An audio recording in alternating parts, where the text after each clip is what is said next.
The same question to you. Should the president be going to the border today? He's in Texas.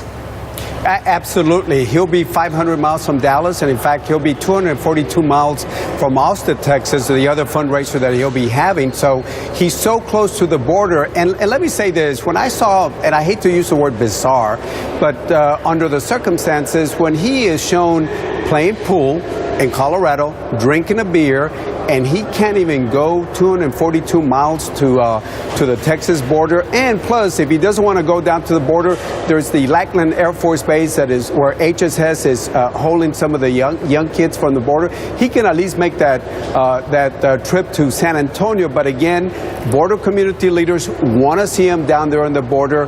And I think the optics and the substance of it is that he should show up at the border.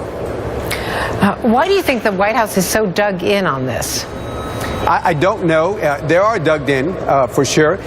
If they're worried about putting the president's face to this humanitarian crisis, I think it's worse if he doesn't even show up, because either way, he's going to be tied into this humanitarian crisis. He either can roll up his sleeves and go down to the border, or he can just look aloof and detach and not go to the border, send surrogates down there and say that he's got everything under control. But let me say this. The month of May, 48,000 people were detained at the border, in the Texas border.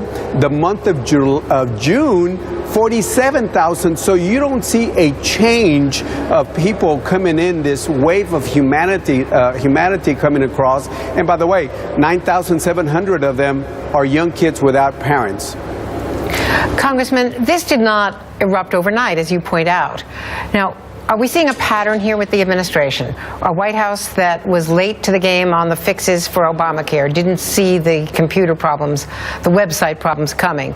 Late to the game on the VA problem. It was a continuous problem that people were warning about, but it didn't get to the president.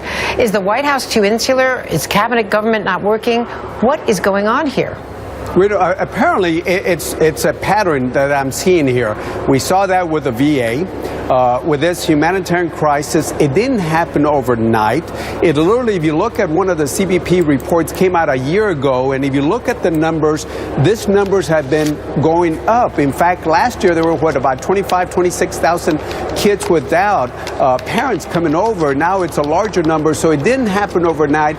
Those numbers have been increasing, and they had far advanced notice that there was a humanitarian crisis and homeland security issues happening at the border.